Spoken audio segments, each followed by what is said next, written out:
Hello, everybody. This is Joseph P. Farrell with news and views from the Nefarium on Thursday, June 16th, 2022.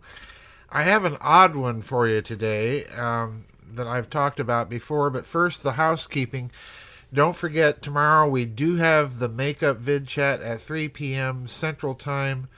That means get your comments and questions posted in the comments area, in the members area for that vid chat no later than 10 o'clock tonight. We've already had some. There appears to be a theme developing, and we'll talk about that more tomorrow. Perhaps I'll even do a couple of readings from the Psalms. You never know. Anyway, we have an odd one today, and I'm going to call it a sad event because, as you know, if you've been following my website over the years, one of the things that I'm fascinated by are sudden animal deaths, hence the term SAD, or SADS, Sudden Animal Death Syndrome.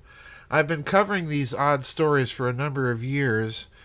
Whole flocks of birds that fall from the sky dead for no apparent reason, and we're talked and told by the powers that be that, well, it was sudden onset avian flu or some sort of nonsense like that. And my problem is that these stories seem to suggest that these animals are falling dead more or less instantaneously at the same moment. We don't get a few birds plopping out of the sky and then a few more later on and then a few more after that, as would be the case with a normal onset disease, even if it were a fast progressing disease. Well, there's been another incident. I've recorded and blogged about incidents like these over the years. The deaths of reindeer in Norway, you'll recall, and then the deaths of all sorts of elephants in southern Africa. I blogged about that too. And now it has happened again in this country in a very unusual way, and I will link both the video, a short 50-second video that appeared on TikTok, and an article. And let me read to you from the article, because the explanation they're giving is, again, a public explanation, a narrative that they're putting out for something else, and I suspect that many of you are already on to what may be going on. So the article's titled "Thousands of Cattle Reported Dead." The subtitle of this gives you the explanation. Heat stress kills an estimated 10,000 head of Kansas feedlot cattle. All right, notice the stress here on feedlot. So let me read a few paragraphs from this, and you tell me if you're buying the story. The current heat wave blazing through Kansas feedlots has killed an estimated 10,000 head of fat cattle. Final death numbers continue to come in, but that early estimate was shared by DTN by livestock experts who put the geographic center point for those deaths at Ulysses, Kansas. What is known is that leading up to these heartbreaking losses, temperatures in the area were over 100 degrees Fahrenheit. There was humidity and there was little to no wind to help cool the animals. Temperature readings reported for Ulysses began to exceed the 100-degree mark on June 11th. By June 13th, the high temperature was reported at 104 degrees, with humidity levels ranging from 18 to 35%. Temperature and humidity levels began to break up some on June 14th. Just a few days prior to the heat setting in, highs had been in the 80s. And I'm skipping a couple of paragraphs here. Quote, night losses in feedlots due to heat stress seem to start every year around June, said veterinarian A.J. Tarpoff, who works with the Kansas State University Extension. He explained that when there is a perfect storm of too much heat and no opportunity for nighttime cooling, cattle can accumulate heat and die from stress. It's a situation, he added, that can hit both feedlot and grazing animals. Heat stress doesn't happen all at one time. Cattle accumulate heat during the day, and then over the long nighttime hours, it takes 4 to 6 hours for them to dissipate the heat. Where we run into issues is where we have 2 to 4 days in a row of minimal nighttime cooling, and we start the day with the heat load we accumulated the day before still there, he said. And skipping now, Tarpoff, who spoke with DTN, worked as an associate feedlot veterinarian in Canada before moving to Kansas. He said it's not uncommon to see issues with heat stress even that far north. And he pointed out that not all animals within a herd, group, or pen are affected by heat stress in the same way. A previous bout with respiratory disease may have led to scarred lungs and can make it difficult for that animal to cool itself. And there are other pretty basic reasons some cattle just don't handle the heat as well as others. Quote, the second week of June is when historically we start to see this, and I think a lot of it has to do with the hair coat. Cattle can adapt to almost any environment on Earth, but they need time. At this point in the season, a lot of them have not fully shed that winter hair coat and slicked off, unquote, he said, adding that the fact that the majority of the U.S. cow herd is black also means they can't cool as efficiently. So there you have it.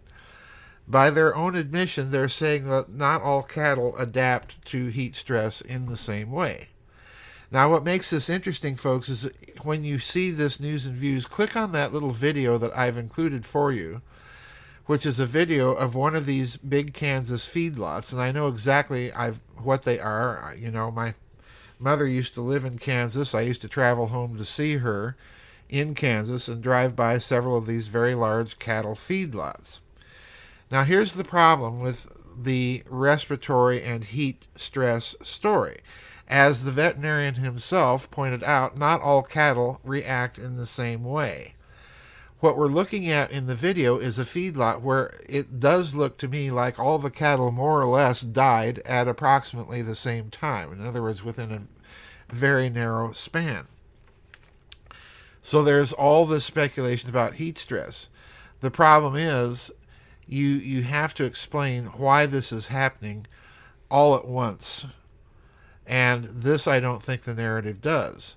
So then we have to rely on other explanations, and some of the explanations you can read when you click that video in the comments below it. Some people are suspecting that it's sudden onset respiratory illness, just like the bird stories that I've blogged about on the website, with whole flocks of birds dropping dead out of the sky at more or less the same time. This is not natural, folks. This is my point. No illness can explain this. If it were heat stress, you would assume that whoever's working these feedlots would get the cattle apart and try to do something to help them relieve their stress. And again, this is not indicated at all. And the other problem here is there are some people speculating that, okay, this is a directed energy weapon or ground lightning strikes. The problem there is, of course, we don't have any evidence of severe or rainy, stormy weather in that part of Kansas during this time period. And one would expect that we would have had some sort of notice of that type of possibility before now. Now, it's true that wet ground, if an animal is standing on it and a lightning strike occurs nearby, it can pretty much kill or electrocute any animal standing near that lightning strike. And that could account for sudden death. But the problem with that is, of course, that you would expect to see other animals along with whatever group that you're talking about dead in that area of strike as well. And again, this is what is missing in this case. You'd expect, if that were the case, there'd be one or two humans that were running the feedlot to be dead as well. There's no such reportage. So we don't know what's causing this.